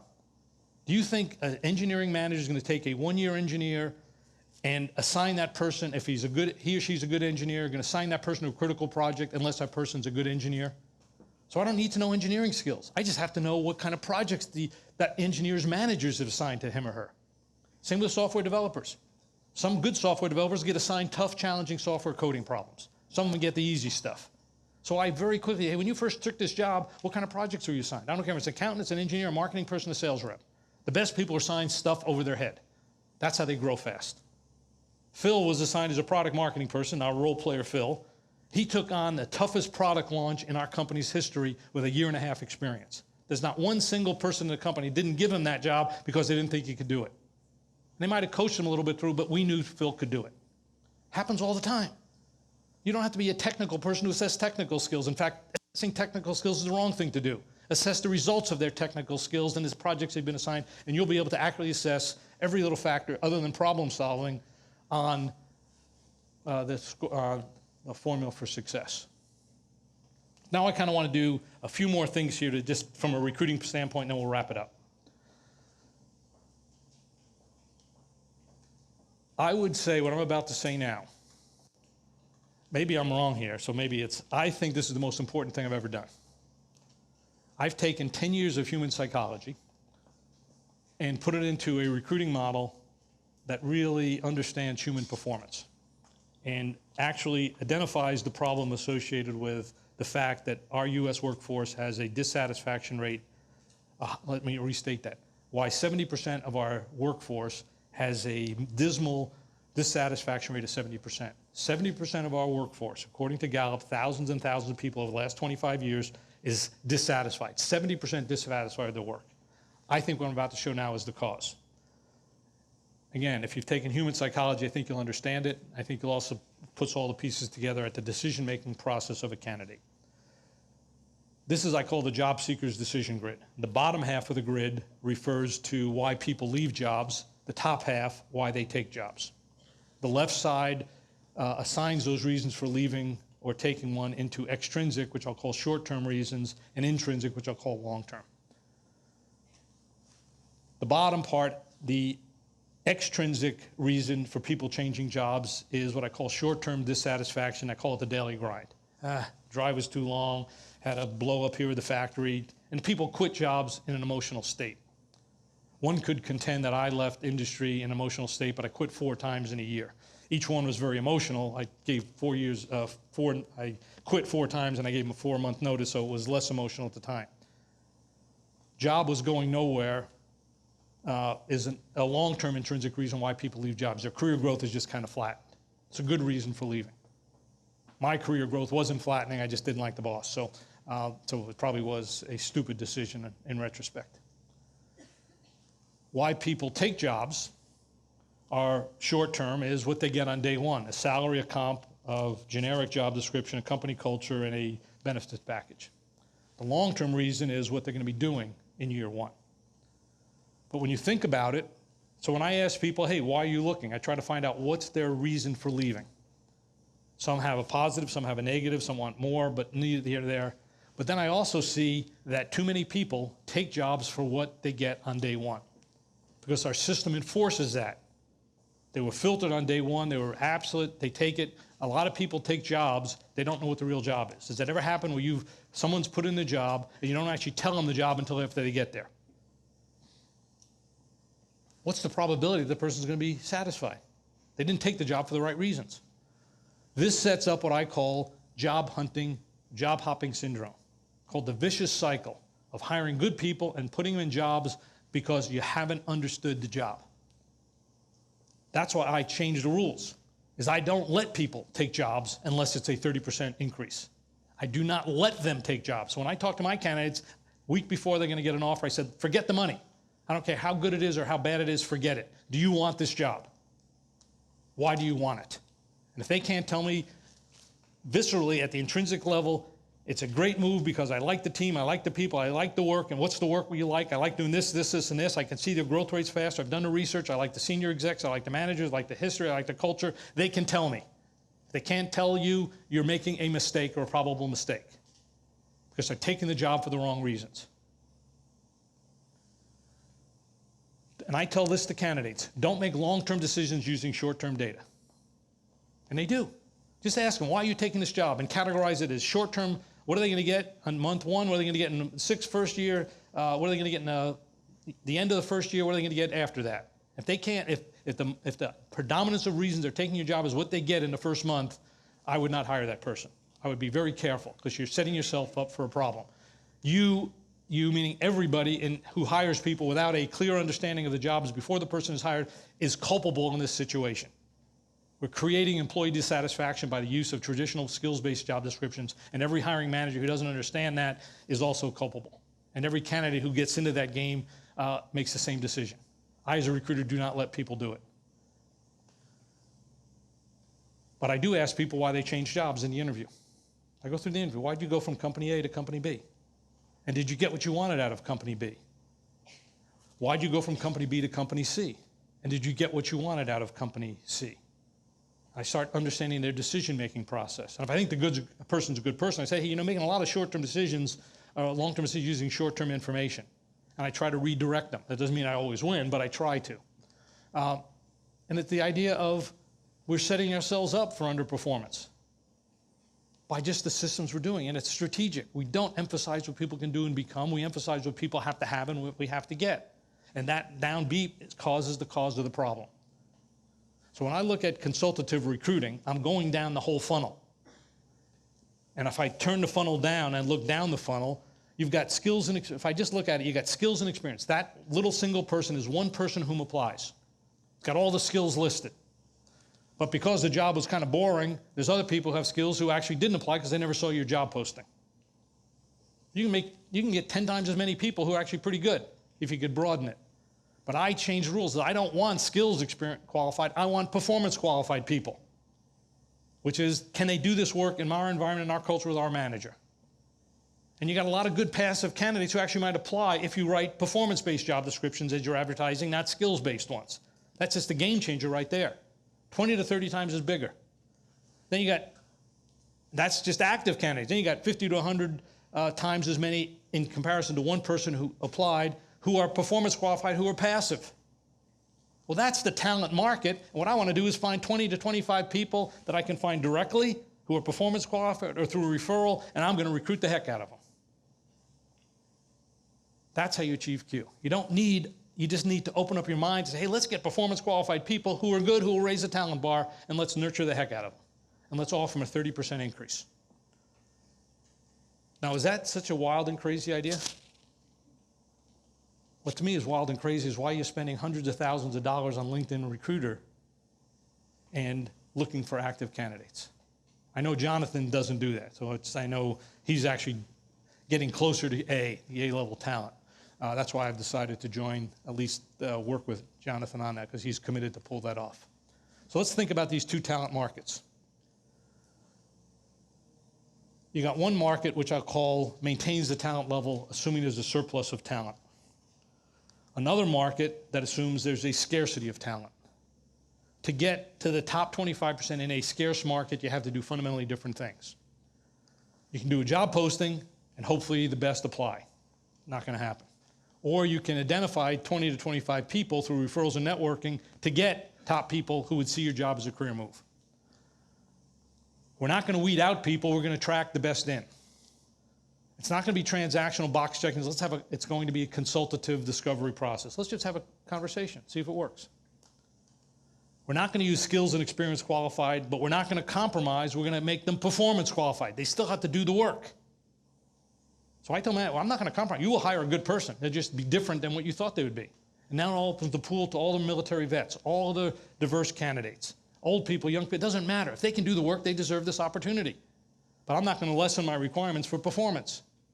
I'm not going to use ill-defined jobs. I'm going to make people offer them career moves. It's not problematic. It will work. I'm not focusing on cost and efficiency. I'm focusing on quality of hire and ROI. What's the ROI of raising the talent bar? And surprisingly, if you focus on hiring better people, spending more time with fewer candidates, the cost is exactly the same. And the time to fill is exactly the same, if not lower. The reason is we save time not talking to people we're not going to hire. I know that sounds kind of strange, but it takes 3 to 4 hours. Why do I need to have thousands of people? I'll talk to 20 people. Get 15 or 20 to talk to me. I'll nurture some of them. I'll wind up with 10 in the short list, and I'll have managers interview 6 of them. We'll hire one. Be done in 2 to 3 weeks. LinkedIn Recruiter is a remarkable tool. You can find people for any job in an hour or 2 hours or a half day. Now, recruiting them and closing them might take some time, but everybody can identify people. So the name of the game is shifting. It's not about finding names. It's about recruiting these people and contacting these people. And that's what I'm proposing here. It's not a transaction that we're trying to do it efficiently. It's, hey, let's go slow with fewer people and we wind up in the same place. And in fact, I make this, the metaphor is the bus. Most companies have what I call this metro rapid transit bus. We're going from point A to point B. The fare is this, and we try to get many people on the bus. Jim Collins says, put people on a bus. But he didn't tell you what kind of bus to put people on. I put people on a tour bus. Let's just go for a ride. Just go for a discussion, see if it works. I get people on a bus, I put them in the back seat, and if they want the job, they want to drive. I don't know where we're going yet. Sometimes I let them off because they're not good. Sometimes I let them drive. But we go for a tour. What most people do is they hope a good person gets on the bus. You hope a good person gets on the bus. I don't hope about it. I put good people on the bus. I identify 20 to 25% good people, and I put them on the bus and I have conversations with them. Different focus. Because I'm working with fewer, I got to get a lot of them to call me back. My response rates for referred candidates 100%. Peter Smith said I should call you, Mary. Oh, how's Peter doing? The other 15 or 20 who I find on LinkedIn, I got multiple emails, calls. I'll pester the heck out of them, but I'll get them on the bus. And they appreciate it. Because I won't let them, I'll let them off the bus if it's not a career move. But I won't give up until they see the long-term value. This is where we're going. Put good people on the bus. Don't hope they get on the bus. And put them on the right bus. Here's an HR VP posting I had with a company probably 200 miles from here. Required a relocation. Then I'm going to kind of end this. But I'll read this posting to you. Tell me if you would apply. How many HR people do we have in the room? So this is an HR VP. It's a $400 million company looking for a VP of HR. The spot is no longer available, but let me read the email. I went on LinkedIn and found about 25 people who lived in the Chicago area, the Milwaukee area, Indianapolis, and Detroit. And I just put circles. I found people who had manufacturing background. This is here's the title, an open letter from the CEO to my next VP HR. Jane, I need help making our business as big as it possibly can be, but we can't do it without you. Here's some background. Our company is growing rapidly, and we're stretched our HR policies, procedures, and talent acquisition programs to the breaking point. We need to become totally focused on what really matters. Every single person in this company and everyone will be hiring in the future. If we get this part right, there's no stopping us. To pull it off, though, we need a top-notch VP HR to build the right type of HR organization and infrastructure to address this unusual global opportunity. Without the right HR executive, we will not be successful. Equally important, I need a strong HR business partner to help guide us through this exciting period in our company's growth. Not only will you have a seat at the strategic table, you'll often be the head of it. If you're up for the challenge, this is something you'd like to consider, send me a short write-up of something you've accomplished that you think would make front-page news.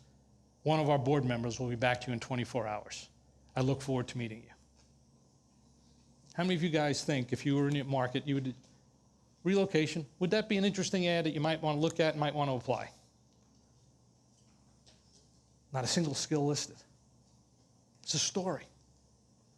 True story. Just about everybody applied. They knew it was a relocation. There aren't that many big jobs around. It didn't matter. This was such a compelling job. They wanted to engage. They wanted to see what it was about. Because it was changing someone's life profoundly. And yes, there was a sacrifice. But nobody's going to relocate unless there's something in it for the candidate.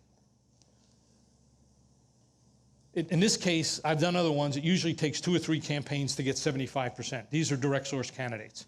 I didn't know them. The ones I had, the 2 or 3 referrals obviously called me back right away. Campaign approach, not just a one-time response. It's a full court press. I have, because I'm only dealing with a few people, I get all of them to call me back. I captured the job brand. The job brand is what's in it for the candidate and the bigger impact on the company. So when you're hiring Java developers or engineers, hey, you're going to be hearing some exciting projects. These exciting projects are going to be changes to our whole product structure. So if you can relate the job to something bigger than the job, a company impact, that's called the job brand. That's important to people. Emphasize what people can do, learn, and become, not what they must have. Tell stories, don't list skills. And they don't have to apply, we just want to talk. Just let's get on the bus and go for a ride.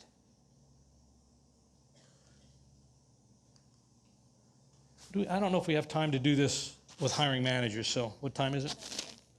Yeah, we do. This is important because some people mention hiring managers. And get this, for just this alone, you should download the handout or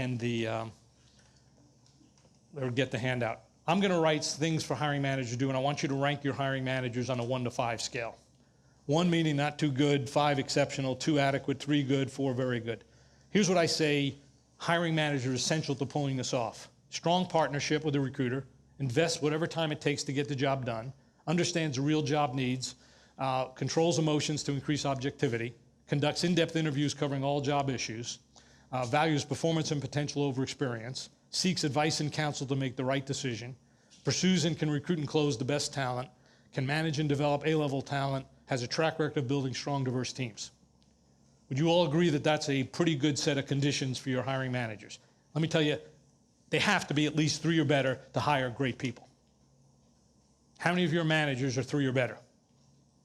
I assume you have some, because I benchmarked this against managers with 3 or better. We train recruiters to work with managers to coach them to be this level. It is not hard to hire A-level talent to raise the talent bar. It's impossible if you just post jobs and hope for the best. Let me kind of summarize where we're going here. Talked about the end of average. It basically says how we educate people, how we manage people is different. But Gallup and Harvard and Google have figured out the message. Focus on what people need to do to be successful, not what they need to have. Emphasize the doing and becoming. Think surplus. You cannot hire top people in a scarce market or a surplus market when a surplus doesn't exist. If your markets are scarce, you have to use a scarce process, focus on what people can do and become. Performance-based hiring is a business process. I mean, none of the stuff we talked about. You got to interview. You got to define the work. You got to find candidates. You got to close the deal. Not rocket science. The issues, you got to do them all at the same time. With the overriding thing is how do good people make decisions, not how average people make decisions. We want to expand the talent market to people who are performance qualified, not just skills qualified. We're going after few people, less sourcing, more recruiting, more career opportunities. We're going to go down the funnel, step by step. We're going to drive the right bus. We have to define the job as performance objectives with the employee value proposition, not a list of skills. We have our talent scorecard. If a person can do the work in your environment and he sees a career move, you have hired a great person. Have you measured quality of hire? And typically, if you do pre-quality of hire and post-quality of hire, you'll see that they correlate very highly because we're focusing on performance attributes. Now, what typically happens is the job changes or you haven't defined the job. Well, that would be understandable why you missed that mark there. Or the manager changes somewhere midstream. That's understandable. You didn't get something right, but at least that gives you an opportunity to do some feedback to get better the next time. But finally, I always suggest is don't offer anybody a job unless it's a 30% opportunity. Forget the money. Is this a job you really want? Tell me why. If they can't tell you why, I know you'll probably still close the deal, you still hire the person, but recognize you're probably going to have a problem on the day the person starts. Let me kind of open it up, but just let me say this. Before I open the Q&A, I want to wish you guys the best of luck as you hire great people every time. Thank you.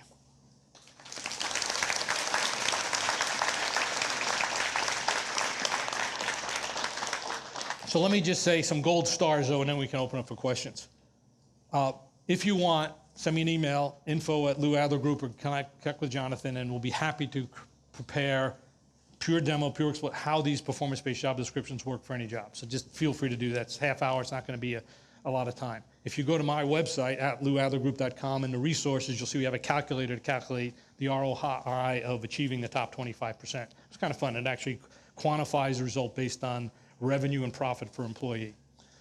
If any business leaders, we offer training online. If anybody, I start next week, if anybody wants to go to our Module 1 for Recruiter Boot Camp, it's July 8th. Just send me an email and we'll get you an audit seat for that first 2 hours.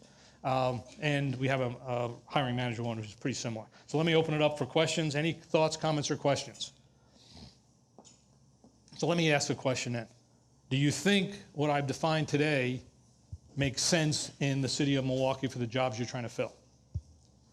What would be reasons why you couldn't use it? Come up with the excuses.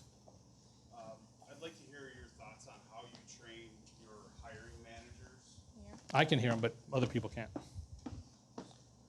I'd like to hear your thoughts on how you educate or train your hiring managers when you go into a search. A lot of things that we hear is I thought the candidate supply would be bigger. I want to see more candidates. I need at least 15 to 20. I'd just like to hear your thoughts. Well, that's fair enough. How you I educate. basically, when you think about, so the question was, how do you train hiring managers? And let's say, I'd say many times I can get a company to agree to train all the hiring managers. But typically that's not, and even then they forget it. So I consider that a recruiter has to train the hiring manager at the real time of the search.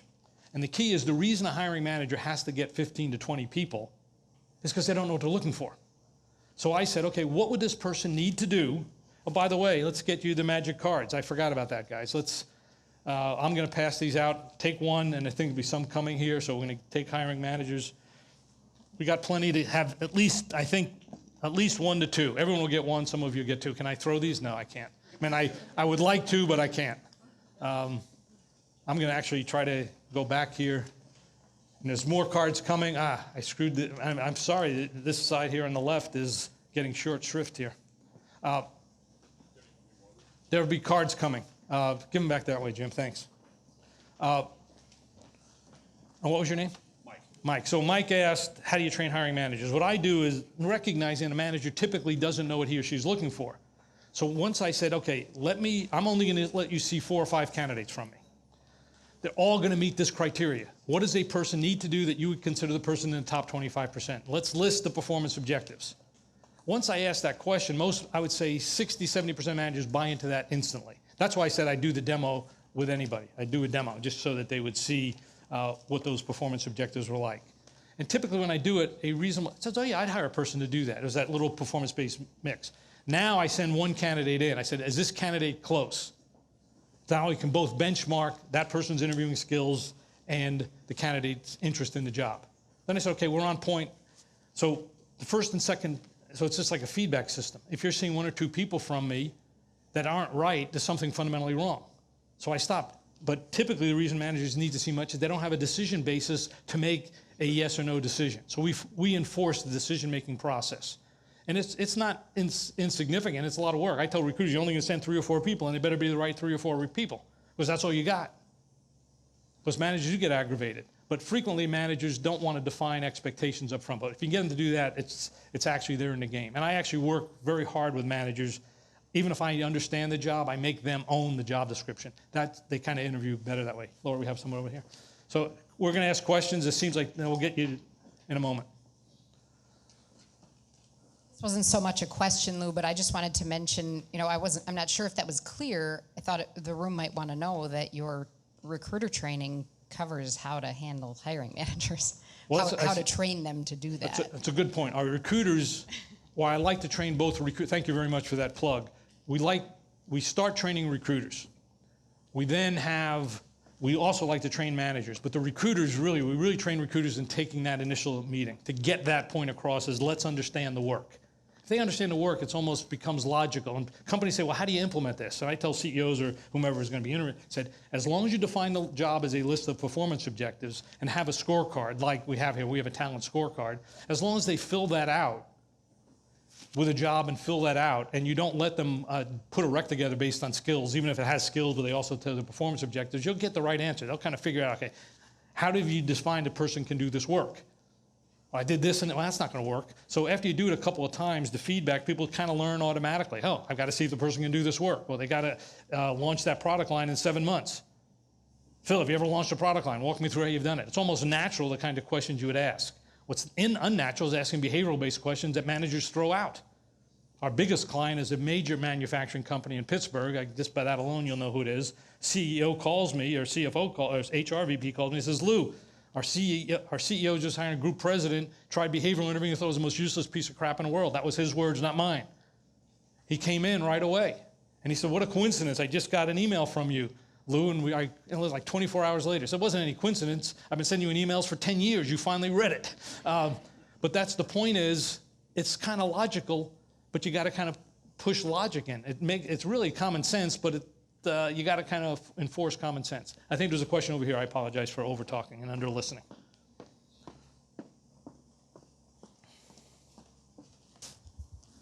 Thank you for your time today.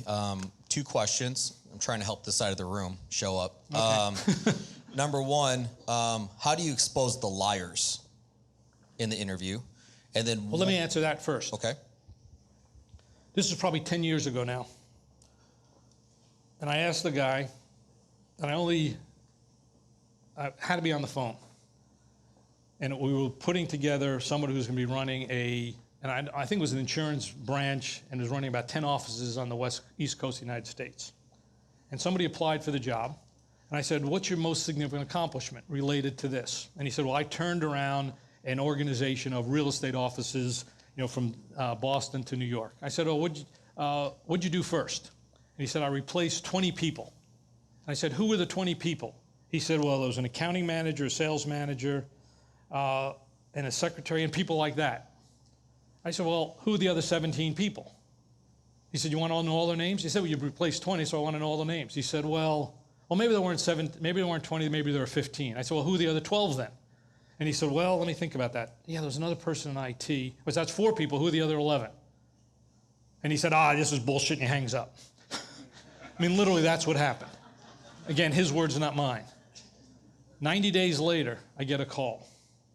He said, is that job filled for that regional director? And I said, well, and I don't remember the guy. And I said, well, tell me about your most significant accomplishment. He said, oh, you're that guy, and he hangs up again. You cannot lie. You just keep on, and I've discovered, if you just keep on peeling the onion, the story has to hang together. I remember I was talking to the number 2 person, the controller of a huge engineering company. And I said, well, how many people report to you? And he said, 2,000, the whole accounting department. That's pretty important.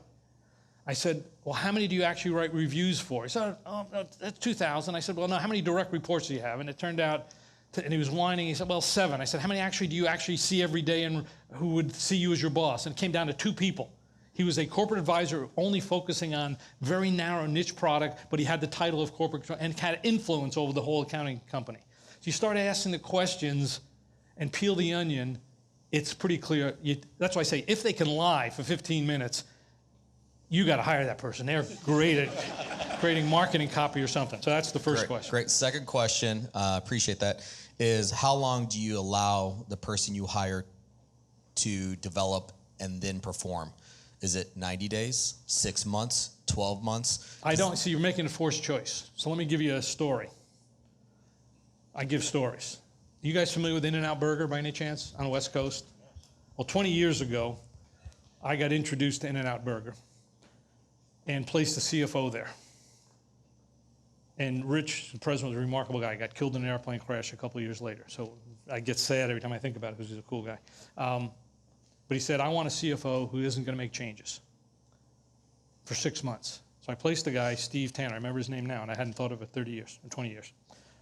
Steve went in, just understood for 6 months everything, met every single person in the company. They were, at that time, they had 100 stores. They were going to grow to 300 stores. Need all the financing, the whole thing to launch that. Because it was real, in the 90s, early 90s, it was not well known. It was very regional in Southern California. But they were going to go across, through our Southwest and Northwest. This guy just took time. And he was enormously successful because he understood the job before he made changes. So I don't know that there's a number of 90 days, 60 days. It's doing the right way that fits the company culture. Obviously, now I work with companies in turnaround situations, you don't have 90 days. You got 20 days, because you're bleeding money. You got to do something in 2 weeks. So I think the answer is not a specific number. It's somebody who is smart enough to understand the circumstances and makes changes based on what it is. But my worst hire, absolute worst hire, is the most energetic person I've ever met in my life. Most energetic person. I thought great personality, energetic, enthusiastic, prepared. He was fired a week later. Hired, and I was a contingency recruiter at the time. This guy changed things that didn't need to be changed. He created havoc.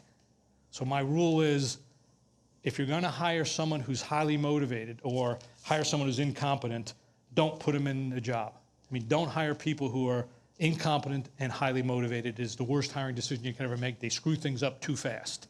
So it is very situational, and I would say that's the real answer. Any other questions? If not, guys, have a great day. It was great meeting you. I look forward to working with you in the future, hopefully. Thanks, everybody. Thanks.